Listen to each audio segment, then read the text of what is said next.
guys, today we are going to be reverse searing a couple of filet mignons.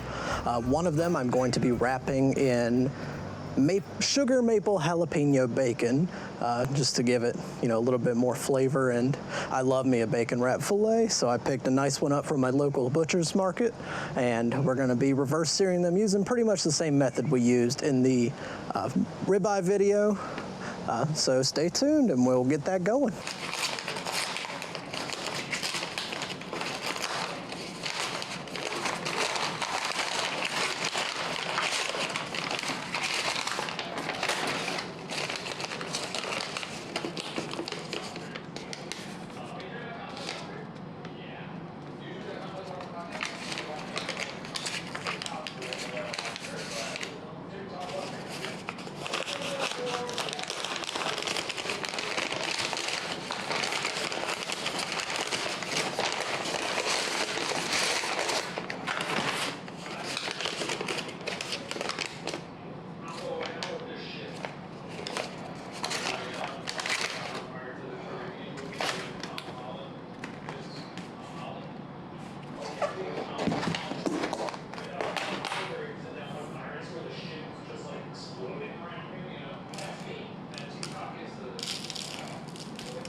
Okay, so we're going to be wrapping both of these fillets in some butcher's twine. I just grabbed this off of Amazon, nothing special about it.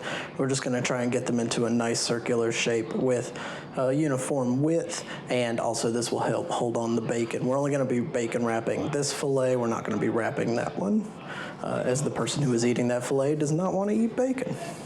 So I'm just gonna cut off a little bit of twine here, and we'll get going.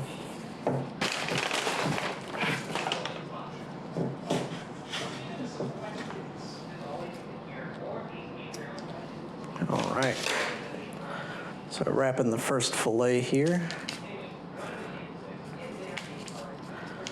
And it will set it up on its end. The string up around the sides. Now you're gonna do, your typical overhand knot, but I've seen you're supposed to go through there twice so that when you pull it tight like that to get it into the shape we want it, it will stay cinched. And then we can just simply tie that off into a knot, trim those loose edges. He is all set.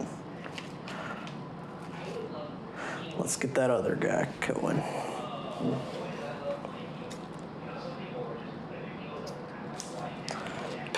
All right, so the second fillet, we're going to be wrapping in our maple jalapeno bacon that I also picked up from the butcher's market. Looks like it's probably gonna take We'll make it 2 pieces, just because. It's gonna take maybe 1.5 pieces really, but I'm not gonna be mad if there's extra bacon on my filet, I don't think. Nor should you. So we set up our bacon around the side there. Go ahead and get our twine wrapped around that. Upend them.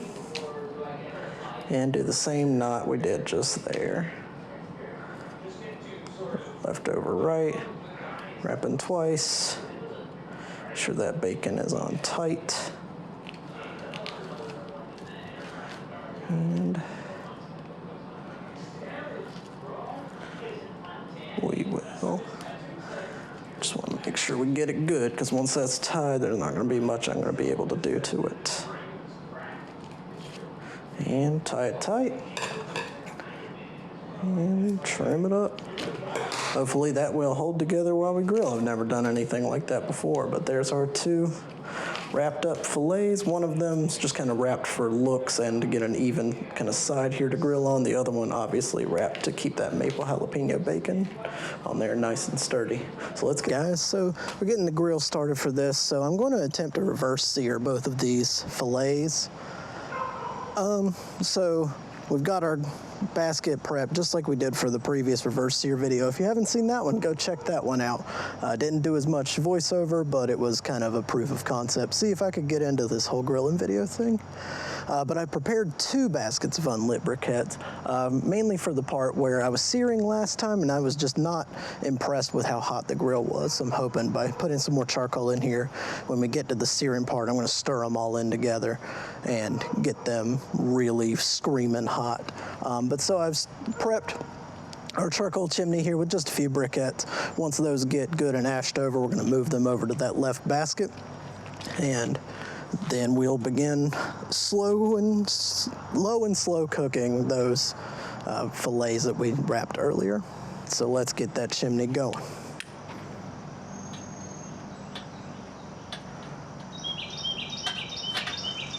I am just using some paper we had around the house to light this guy today, because even when I went to the store, I forgot to grab my little fire starter things that I prefer to use. But as you can see by the smoke and flames coming out of that, seems like it's doing just fine.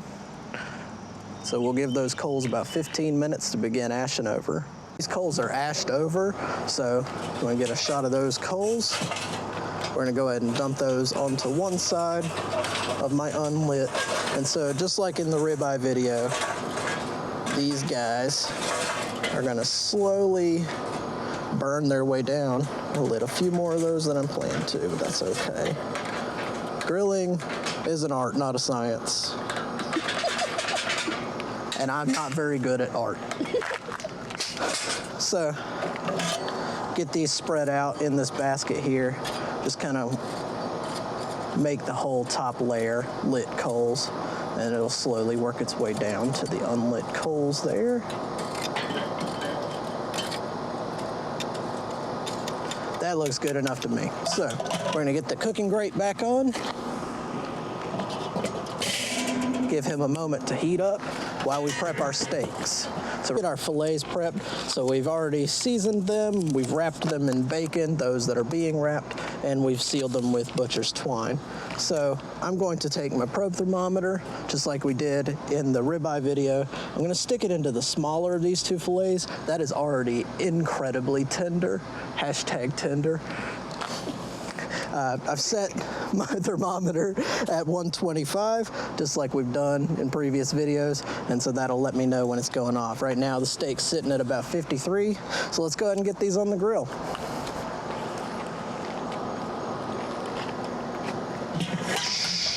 First things first, we got to clean off all the old gunk. Luckily, we got it hot enough, just like last time, that we can get all that gross gunk scraped off here.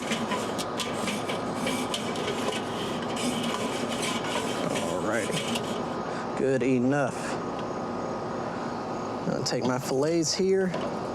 Honestly, just gonna do it with my hands because that's the way I want to do it.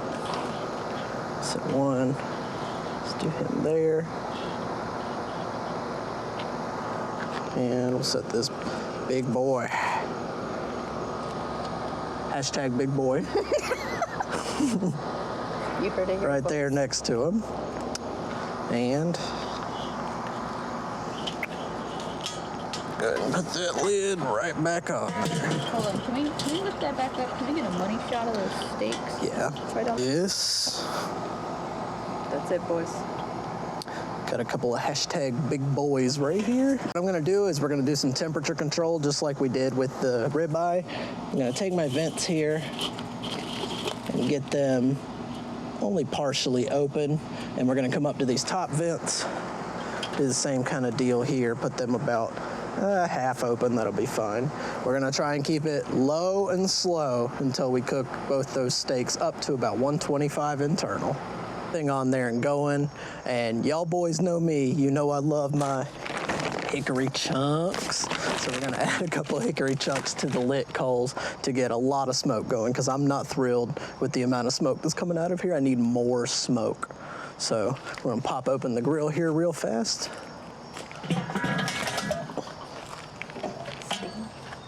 Lift up the grate over the lit coals there.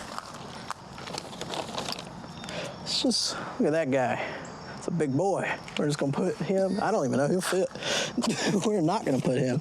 Too big. We're gonna do a couple of little boys. One right there. One right there, just right on top of the coals there. And they'll start burning. We'll start getting some real smoke coming out of there, and that's what I want. You can see that that grill is smoking the way I want it to. That's excellent. And we're holding steady, just a little under 300 on the roof, on the lid thermometer, not roof. And we're just gonna let it chill for a little bit. An important thing to note, not just in this recipe, but in smoking in general, you wanna have the vents, the exhaust vents, as far away from the lit coals as possible. So the lit coals are down on this end, exhaust vent is on the other end. That way the smoke has to come up and travel all the way across, go all the way over the meat, really seal in that smoky flavor that we're looking for. That's always important. Another aspect that is always important is to make sure that you have something alcoholic to drink and a pretty girl in the background. That's always important. Alrighty guys, so the smaller filet has gotten up to 125 internal. So we're gonna go ahead, open this up and see how they're looking. Here comes the money shot. All right. The only thing about reverse searing is I don't like the color of them when they come off, but you know that it is looking good. So let's take that probe out. How hot is that? It's not that bad. Let's take him out and stick him into the bigger filet. See how that guy's doing temperature-wise. He is not terribly far behind. He's at about 115. So we might give him just a little bit longer. We're gonna take that smaller filet, pull him off. Give you a better look at him there. Fortunately, I did not a great job of tying that guy up, but it'll do. We're gonna go set him down and we're gonna give our big boy a little bit more time here in the smoke. The thermometer has gone off again, so let's go ahead and get that bigger filet off.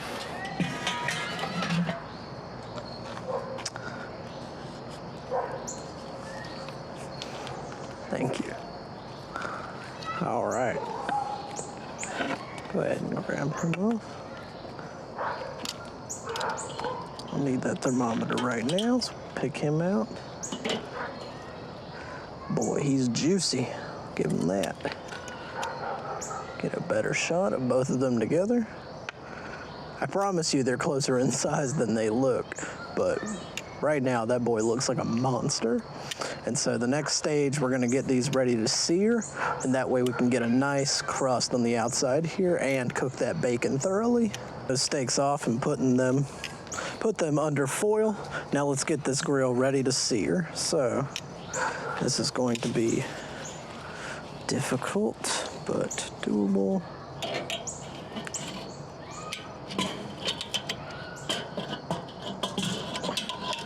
All right, there we go.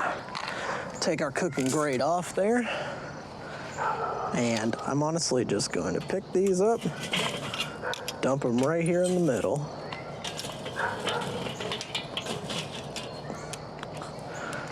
Nothing special, but I am also going to take those guys, join them right in, because we want this grill screaming hot. When I did the ribeye reverse-seared, I was not super thrilled with how hot it was during the searing process. So I figure what will be hotter than loading this boy up with fresh coals? And that's exactly what we're gonna do. So at this point, once I get all these back where I want them, not anything in particular, because it is very hot in here, and I think we'll sear just fine, even without me setting these up super specifically. Get those back where I want them. Let's get that cooking grate back on.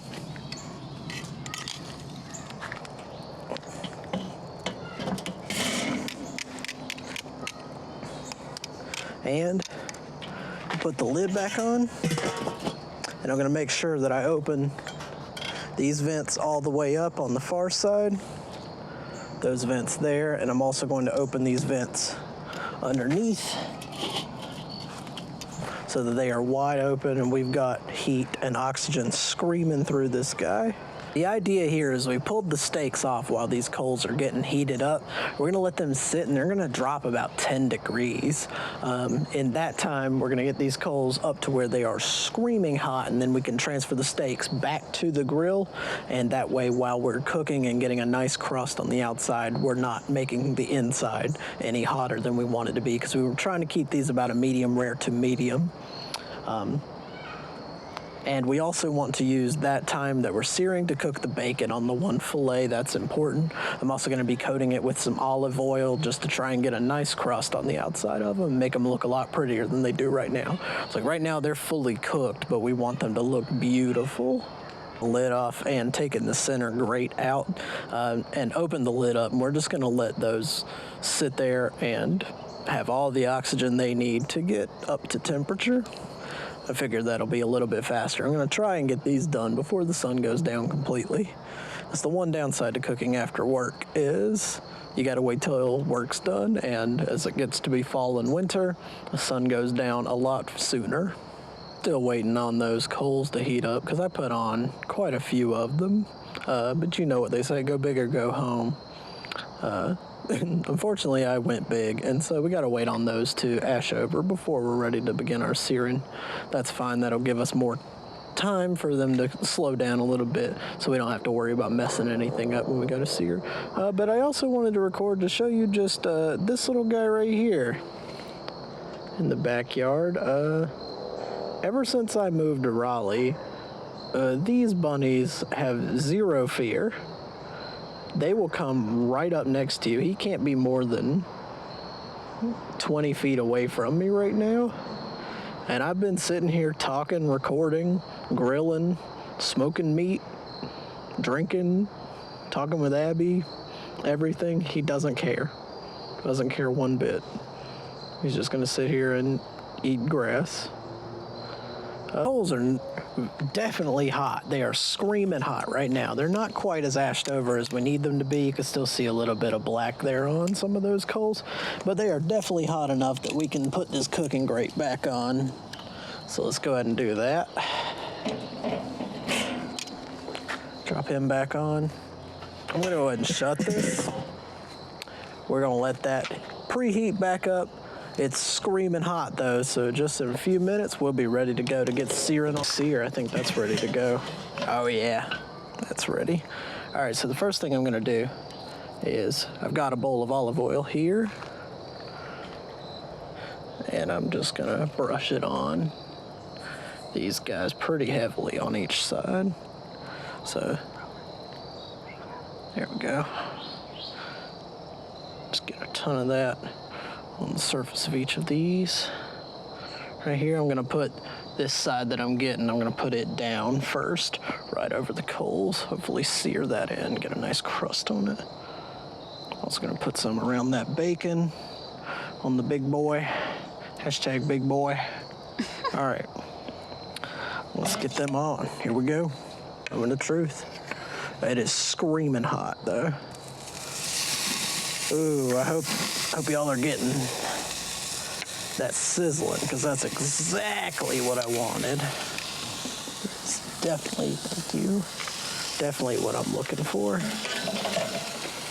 While those are sizzling there, I'm gonna hit the other side with some olive oil. Just coating them all up. See, we got some decent grill lines on the other side there. Woo! Hot.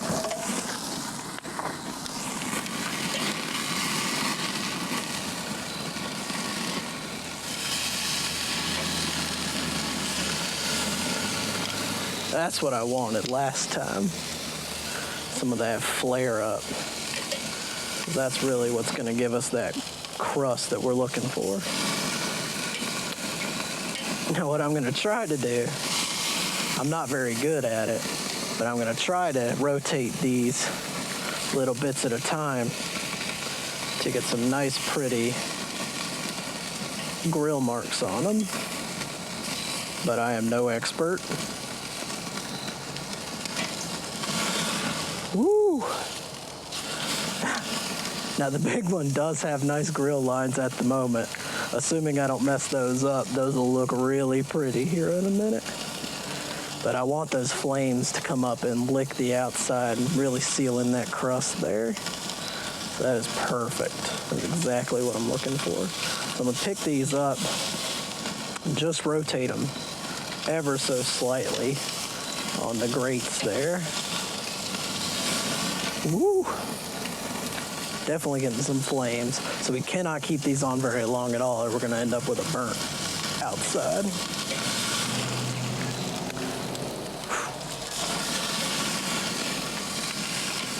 But man, they are cooking and they smell good.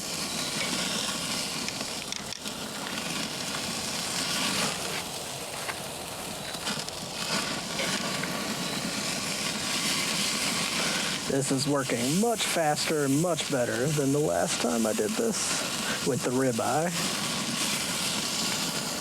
But I think I am about set with both of them. Get that bacon on the big boy cooked. So I'm literally just gonna set him on his side and just kind of gently roll him over the coals. Get that bacon cooked. And that's, I think, all he needs. I think his little friend is done as well. I don't know if you can see that. I did manage to get some grill lines on that. You can see that kind of cross-hatching. That's what rotating it just about 30 degrees or so will do for you. Hopefully that tastes as good as it looks, man. We'll see, though. When we take the fillets have been sitting for just a minute here, let's take a look at how they're looking. All right. Looking pretty good. Pretty excited for these. So the first thing I'm going to do is we're just going to take a little bit of butter here. Just a tad. Let's see how this works out. We're just going to set it right there on top. Again, for the smaller fillet, he probably doesn't need as much. We'll just let those sit. Let that butter really melt in there. Oh yeah, that's what I wanted. Perfect. Let that sit for just a minute here. And then we'll cut into these and see how they're looking. String off, so we're not eating string.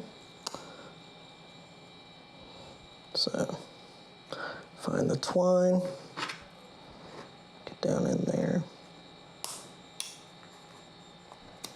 cut him off from the bacon fillet.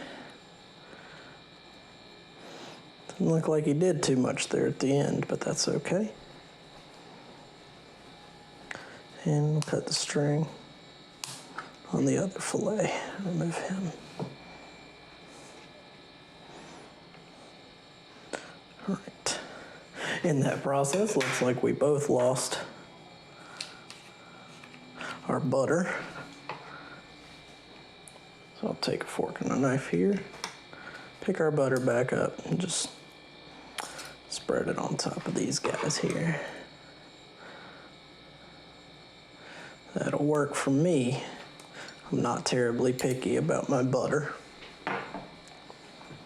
All right, let's cut into this bad boy from the Fred Johnson angle here. See how he looks.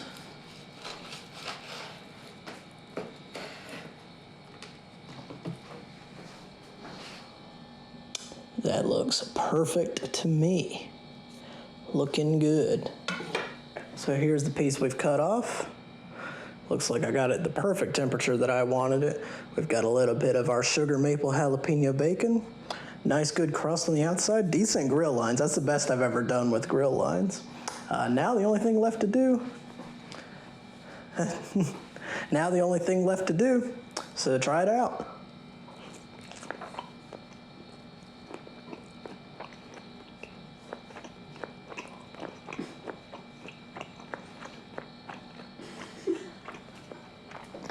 Wow. I was nervous about how well that was gonna go with the Sugar Maple Jalapeno bacon. A, because it's kind of a weird flavor. B, because it was so thick. But that is incredible. It is so tender. The bacon has just the right amount of crispiness. I really think searing it over those super hot coals right there at the end gave it just the crispiness that I needed to balance out that filet. That's really good. I'm gonna finish this probably in about 3 more bites. Just gonna inhale this. Y'all be sure to try this at home. That's all from me.